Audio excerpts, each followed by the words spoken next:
பிறந்ததுலேருந்து 1 வயது வரை குழந்தைகளுக்கு கொடுக்கக்கூடிய கண்டிப்பாக கொடுக்க வேண்டிய சத்து சொட்டு மருந்துகள் என்னென்ன?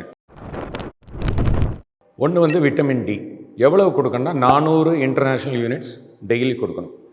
ஸோ எதுக்காக கொடுக்கணும்? ஏன்னா சன் எக்ஸ்போஷரே நமக்கு இப்போதைக்கு கிடையாது. எல்லாம் ஃபுல் ட்ரெஸ்ஸு போட்டுக்கிறோம், வெயிலில் நம்ம போகிறது கிடையாது. குறைஞ்சது 4 மணி நேரமாக நம்ம வெயிலில் இருந்தால் தான் போதுமான அளவு விட்டமின் டி செக்ரீட் ஆகும். ஸோ மதர் சன்லைட்டில் போனால் தான் மதர் ஃபீல்ட்லேயும் போதுமான அளவு விட்டமின் டி இருக்கும். ஸோ அதனால தான் நம்ம இதை சப்ளிமெண்ட் கொடுக்க வேண்டியது. இன்னொரு சத்து மருந்து இரும்பு சத்து. இது எப்போ ஆரம்பிக்கணும்னா யூஸ்வலாக 1 மந்த் ஆனதுக்கப்புறம் ஆரம்பிக்கிறோம். 1 இயர் வரை கொடுக்குறோம். இது எதுக்காக கொடுக்குறோன்னா, குழந்தை பிறக்கும்போது 3 கிலோ இருக்கும்.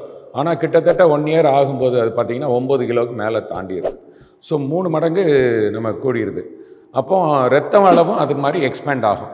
அப்படி ஆகும்போது அது டைல்யூட் ஆகிடும், அனீமியா இருக்கும். இது நார்மலாகவே 9 மாதம் ஆகும்போது இந்த அனீமியா வரும். அதை தடுக்கிறதுக்காக தான் நம்ம கொடுக்குறோம். அப்போ தாய்ப்பாலில் இரும்பு சத்து இல்லையா அப்படின்னு கேட்டோம்னா இருக்குது, ஆனால் போதுமான அளவு இல்லை. மற்ற விட்டமின் சத்துக்கள் பொதுவாக தேவையில்லை. விட்டமின் சி கொடுப்பாங்க, ஆம்லான்னு ஒன்று கொடுக்காங்க, இது எல்லாமே தேவையில்லை. அதே மாதிரி B complex multivitamin drops பொதுவாக தேவையில்லை. எப்போ கொடுக்கணும்? குழந்தைக்கு ஏதாவது ஆன்டிபயோட்டிக் கொடுத்துருக்கோம்னா இந்த மல்டி விட்டமின் ட்ராப்ஸ் கொடுக்கலாம்.